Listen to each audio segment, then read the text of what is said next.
Praise lord.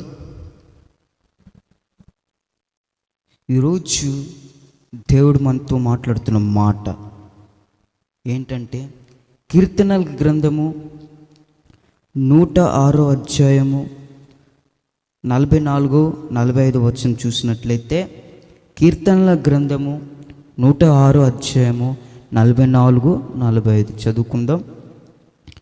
అయినను వారి రోదనము తనకు వినబడగా వారికి కలిగిన శ్రమను ఆయన చూచెను. ఆమేన్. వారిని తలంచుకొని ఆయన తన నిబంధనను జ్ఞాపకం చేసుకొనెను. తన కృపాబాహుల్యమును బట్టి వారిని కరుణించెను. ఆమేన్. Praise lord. అందరూ చప్పలు కొడుతూ, ఎంత గొప్ప మాట అండి, అద్భుతమైన మాట. వారికి కలిగిన శ్రమను ఆయన చూచెను. ఆమేన్.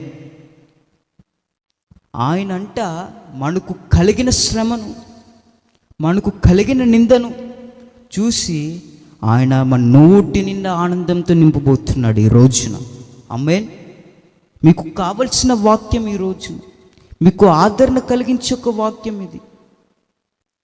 మీ ప్రాణములకు త్రాణ పుట్టించే వాక్యం ఇదే. వారికి కలిగిన శ్రమ ఆయన చూచెను. ఆమేన్. అద్భుతమైన మాట అండి. ఈ వాక్యం వినగానే మన గుండెలో ధైర్యం కలుగుతుంది. ఆమేన్. Praise Lord. మనం దావీదు చరిత్రలోకి వెళ్ళినట్లయితే, దావీదు ఎవరండి? ఒక గొర్రెల కాపరి. ఆయన గొర్రెలు మేపుకుంటూ తోడుకొని వెళ్ళేటప్పుడు, అరణ్యంలో వెళ్ళేటప్పుడు దావీదుకు శ్రమ కలిగింది. ఏం శ్రమ? సింహములు వచ్చాయి, ఎలుగుబంటి వచ్చాయి. అయినప్పటికీ దావీదు ఏం చేసేవాడు? నిత్యము యెహోవాకు కీర్తన పాడేవాడు, దేవుని స్తుతించేవాడు. ఇదే మొదటి మాట, దేవుణ్ణి స్తుతించేవాడు. శ్రమ వచ్చినప్పుడు దేవుడికి పాటలు పాడేవాడు. ఏమని పాట? నా తోడుగా ఉన్నవాడవే, నా చెయ్యి పట్టి నడుపు వాడవే. చాలండి, సమయం లేదు. ఈ పాట పాడుకుంటూ దావీదు మహారాజు అలా కొనసాగి వెళ్ళేవాడు.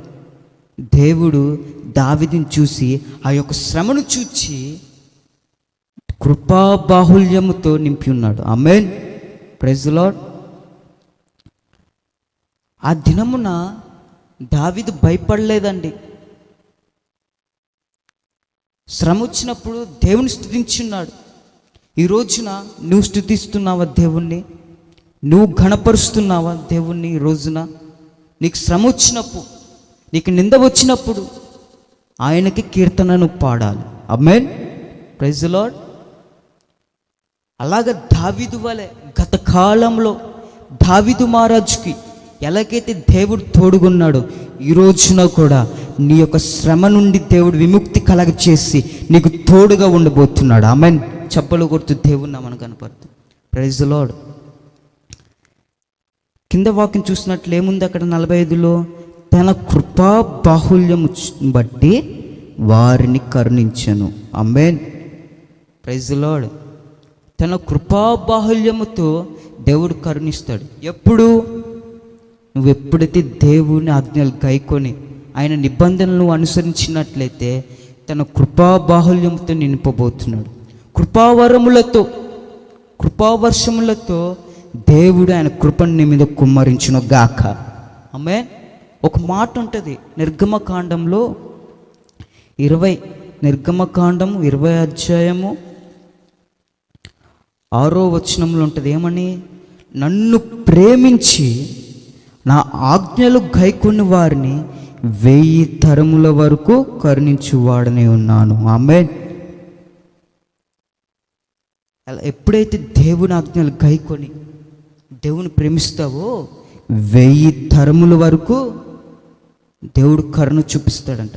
మీ సంతానములకు, మీ తరతరములకు దేవుడు కరుణ చూపించబోతున్నాడు. ఆమేన్. Praise lord. అలాగా దావీదు దేవుడు ఆజ్ఞలను అనుసరించుతూ దేవునికి స్తుతించుతూ ఆయన ఘనపరిచినాడు. కాబట్టి దావీదు మీద ఉన్న కృప ఎక్కడికి విడిచిపోలేదండి. ఆమేన్. దేవుడు అలాగా తోడుకున్నాడు ఆ దినమున. ఈ రోజున కానీ దావీదు వలె ఉండాలి. ఆమేన్. Praise the Lord. దావీదు కూడా 150 కీర్తనలు ఏముంటుంది మనకి మాట, 150 కీర్తన లాస్ట్లో, కీర్తనల గ్రంథము 150 కీర్తన 3వ అధ్యాయం చదువుకుందాం. ఆయన స్తుతించుడి, స్వరమండలముతోనూ సితారతోనూ ఆయన స్తుతించుడి, తంబూరతోనూ నాట్యముతోనూ ఆయనను స్తుతించుడి, తంతి వాద్యములతో పిల్లన గ్రోవితోనూ ఆయన స్తుతించుడి. Praise the lord. 150 కీర్తన మొత్తం అదే అండి. దావీదు అలాగ స్తుతించున్నాడు. ఆమేన్.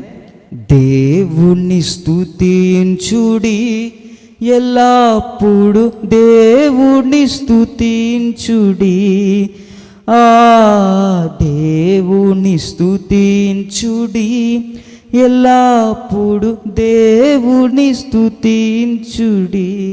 ఒక పాటలో ఎన్ని వాక్యాలు ఉంటాయండి. దావీదు అలాగా పాడుకుంటూ ధైర్యంగా కొనసాగి ఉన్నాడు. ఉదయకాలమును తోడుగున్న దేవుడు సాయంకాలం వరకు తోడుగుండి నిత్యము దావీదుని నడిపించుకుంటూ తోడుకొని వెళ్ళి ఉన్నాడు ఆ దినమున. ఈ రోజున కూడా నీ శ్రమను చూచి ఉన్నాడు దేవుడు. వారికి కలిగిన శ్రమ అంటే నీకు కలిగిన శ్రమను దేవుడు చూచి నీ కృపాబాహుల్యం చొప్పున దేవుణ్ణి నిన్ను కరుణించబోతున్నాడు. Praise the Lord. ఆమేన్. ఒక సంగతి చెప్తా నేను. ఓసన్న మినిస్ట్రీస్ జాన్ వెస్లీ గారు ఉన్నారు కదా, యేసన్న గారు ఉన్న కాలంలో గుడార పండగలు జరుగుతున్న సమయంలో, గుడార పండగలు జరుగుతున్నాయి. అది మొదటి దినంన ప్రారంభించబోతున్నారు. యేసన్న గారు స్టేజ్ మీదకి ఎక్కుతున్నారు ప్రారంభిద్దామని. అప్పుడు రమేష్ అన్న, జాన్ వెస్లీ గారు, అలాగే అబ్రహాం గారు, రాజు గారు, ప్రెడిఫల్ అన్న గారు, వీళ్ళే పరిచారకులు, అక్కడ ఉన్న బ్రదర్స్ వీళ్ళే. అప్పుడు జాన్ వెస్లీ అయితే కెమెరా పట్టుకొని ఫోటో దిగుతామని యేసన్న గారు ఎదురుగా వెళ్ళి ఉన్నాడు. అప్పుడు యేసన్న గారు అన్నారు, కొన్ని వేల లక్షల మంది ముందు జాన్ వెస్లీ ఏమన్నారంటే, శుభంగా ప్రారంభించినట్లు నువ్వెందుకు ఎదురొస్తున్నావురా, నాకు వెళ్ళు తప్పుకో అని ఆ దినమున జాన్ వెస్లీ అన్నారు. అప్పుడు అమ్మటే జాన్ వెస్లీ ఆ కెమెరాను రమేష్ అన్నకి ఇచ్చి తప్పుకున్నాడు. అక్కడ ఈ సంగతి నేను చెప్తున్నానంటే, అక్కడ జాన్ వెస్లీ అన్నకు శ్రమ కలిగింది, నింద కలిగింది అక్కడ ఆ దినమున. కానీ వెళ్ళిపోయాడా? ఆ వంశంలో నుంచి వెళ్ళిపోయాడా? వెళ్ళలేదు. ప్రార్థన చేసుకుంటూ అక్కడే ఉన్నాడండి. మరలా సంవత్సరముకి దేవుడు ఏం చేస్తున్నాడు అంటే, జాన్ వెస్లీ లేకుండా ఎలా జరిగిద్దిరా సభలు, గుడార పండుగలు ఎలా జరుగుతాయి? ఎక్కడున్నాడు వెస్లీ? వెస్లీ రా అని యేసన్న గారు పిలిచి ఉన్నాడు. అక్కడ కొన్ని వేల లక్షల ముందు అక్కడ వెస్లీ అని ఘనపరిచి. ఆమేన్. ఇదే నేను అంటాను, ఒక నిందనక 100 ఆశీర్వాదాలు కలిగి ఉంటాయి.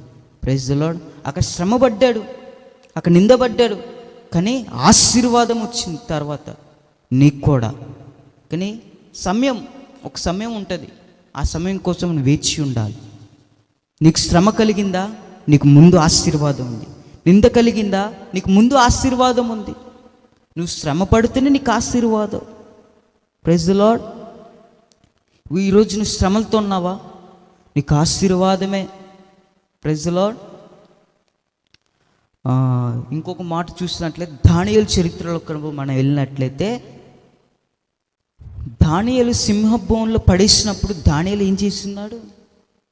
దేవునికి ఆరాధించున్నాడు, నిత్యము దేవుని స్తుతించున్నాడు, ప్రార్థన చేస్తున్నాడు. Praise the Lord. సింహభవనంలో దానియేలును పడేసినప్పుడు మోకరించి ప్రార్థన చేయుచుండగా సింహములు సైలెంట్ అయిపోయాయండి. దేవుని యొక్క ముఖంను చూసి సింహములు సైలెంట్ అయిపోయాయి.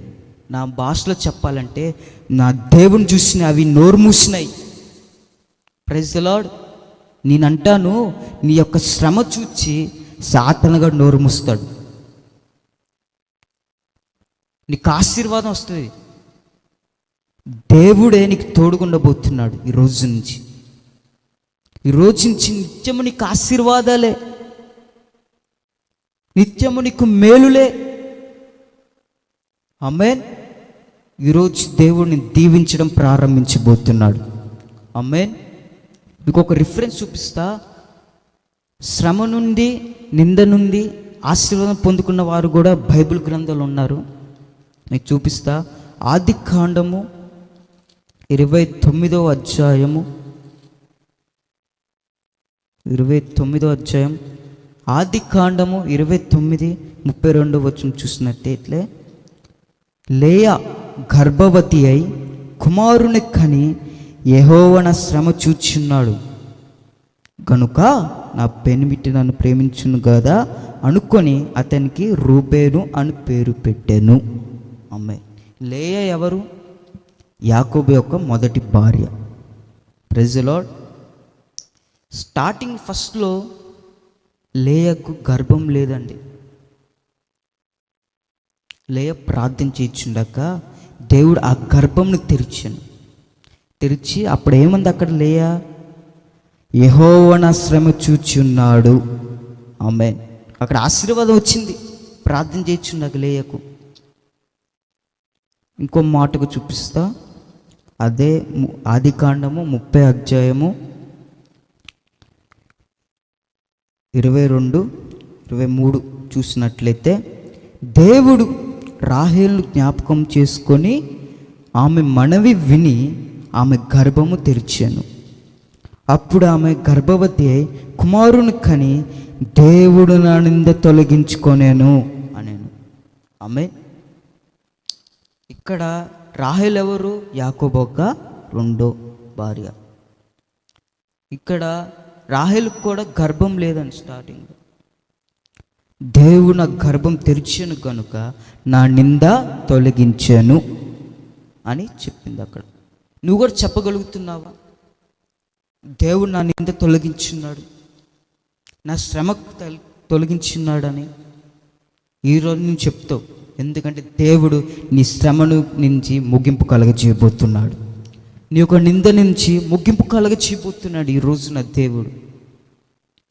నీకు కలిగిన యావత్తు శ్రమ, నింద చూచి దేవుడు నీకు ఆశీర్వాదాలతో నింపబోతున్నాడు. ఆమె అందరూ చప్పలు కొడుతూ దేవుడు నామం కనపడుతూ. అప్పుడు నువ్వు ఏ పాడాలి పాట? ఉత్సాహగానము చేసేదము, గణపరచెదము మన యేసయ్య నామమును. ఉత్సాహగానము చేసేదము, గణపరచెదము మన యేసయ్య నామమును. హల్లెలూయా యెహోవా రఫా, హల్లెలూయా యెహోవా షమ్మా, హల్లెలూయా యెహోవా ఈరే, హల్లెలూయా యెహోవా షాలోమ్. హల్లెలూయా. చాలండి, సమయం లేదు. ఉత్సాహంగా పాటలు పాడుతావు నువ్వు. నీకు ఆశీర్వాదం కలగగానే నువ్వు పాట పాడుకుంటూ ఆనందంగా జీవిస్తావు. ఆమేన్. Praise the Lord. ఇది మొదటి మాట అండి. వారికి కలిగిన శ్రమను ఆయన చూచి ఆయన కృపాబాహుల్యముతో కరుణించున్నాడు. ఇది మొదటి మాట. రెండో మాట చూద్దాం. హగ్గయి గ్రంథము 2వ అధ్యాయము 4వ వచనం.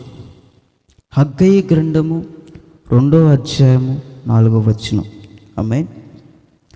జెరుబ్బాబెలు ధైర్యము తెచ్చుకోము, ప్రధాన యాజకుడగు యెహోజాదాకు కుమారుడైన యెహోషువ ధైర్యము తెచ్చుకోము. దేశంలోనున్న సమస్త జనులారా ధైర్యము తెచ్చుకొని పని జరిగించుడు, నేను నీకు తోడుగా ఉన్నాను. ఇదే సైన్యములకు అధిపతియకు యెహోవా వాక్కు. ఆమేన్. ఇక్కడ ఆ దినమున దేవుడు మాట్లాడిన మాట ఏంటంటే,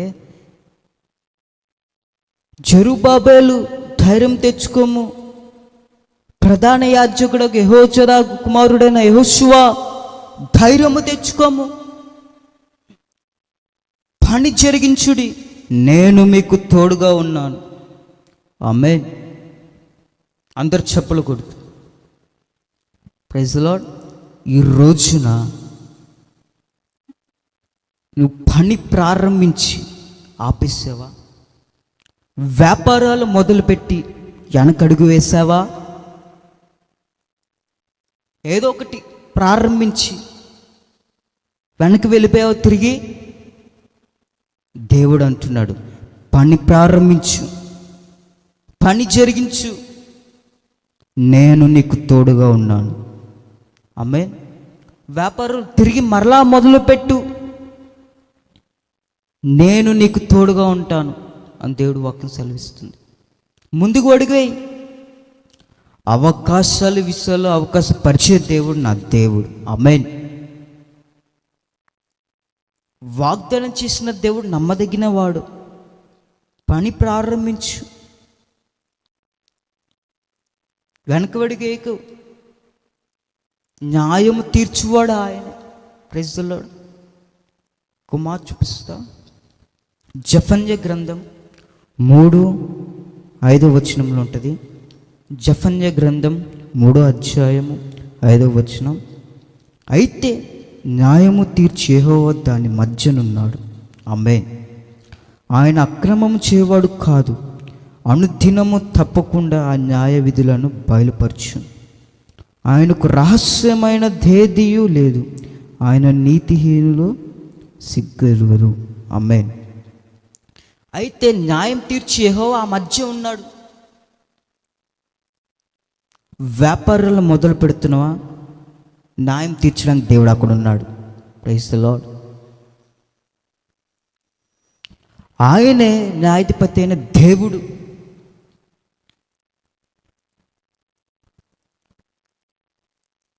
నీకు తెలియని విషయాలు కూడా బయలుపరిచేవాడు ఆయనే. ఈ రోజున పని ప్రారంభించు, నీకు మేలే, నీకు ఆశీర్వాదమే. ఈ రోజు నుంచి ఎప్పుడైతే విశ్వాసం కలిగి ఈ యొక్క దేవుని మాటలు విని ఎప్పుడైతే నువ్వు ప్రారంభించుతావో, దేవుణ్ణి గొప్ప చేయడం మొదలు పెడుతున్నాడు ఈ రోజు నుంచి. ఆమేన్. Praise the Lord. ఇంకో మాట చూపిస్తా. ఇర్మియా గ్రంథము 33:3. ఇర్మియా గ్రంథము 33:3 2వ లైన్ చదువుదాం. నీవు గ్రహింపలేని గొప్ప సంగతులను, గూఢమైన సంగతులను నీకు తెలియజేద్దును. ఆమేన్. నువ్వు వ్యాపారం మొదలు పెడుతున్నావా? మొదలుపెట్టు. దేవుడే నీకు తెలిజ్ఞానాన్ని ఇవ్వబోతున్నాడు. గూఢమైన సంగతులను, గ్రహింపలేని గొప్ప సంగతులను ఆయన తెలియజేస్తున్నాడు. దీనికి ప్రూఫ్ దానియేలు చరిత్రలోకి వెళ్ళినట్లయితే, దానియేలు నివసించిన ఒక రాజ్యంలో రాజు ఉండేవాడు. రాజుకు ఒక కళ వస్తుంది. అనేక మందిని చెప్పేవారిని, కళలు భావాలు చెప్పేవారిని, సోది చెప్పేవారిని, అద్దలు చెప్పేవారిని, ఆ కళను వివరించి ఒక వారిని నడిపిస్తారు, తీసుకుని రమ్మంటారు. వీళ్ళు గనక చెప్పకపోతే నేను దేశమును నాశనం చేస్తానని రాజు అంటారు. ఆ రాజు కళకని మర్చిపోతాడు. అది వీళ్ళందరినీ వివరించమంటాడు రాజు. మీరు గనుక ఈ యొక్క కళను వివరించకపోతే నేను నాశనం చేస్తానని రాజు అంటాడు. ఇది దానియేలు తెలుస్తుంది ఈ యొక్క మాటలు. ఈ దేశం నాశనం చేస్తా అంటున్నాడు రాజు, ఎలాగా అని దానియేలు ఏం చేశాడు? మోకరించి ప్రార్థన చేయడం ప్రారంభించున్నాడు. ఆ దినమున ఉపవాసము కలిగి ప్రార్థన చేయగా దానియేలుకు దేవుడు దర్శనమందు ఆ కళను వివరించున్నాడు. అదే గ్రహింపులైన గొప్ప సంగతులను, గూఢమైన సంగతులను అక్కడ దానియేలుకి దేవుడు బయలుపరిచున్నాడు. ఆమేన్. చప్పలు కొడదామా దేవుని నామానికి? అమ్మటే ఆ కళ వివరణ రాగానే దానియేలు దేవుడిని వద్దకు వెళ్ళి రాజు దగ్గరికి వెళ్ళి ఉన్నాడు.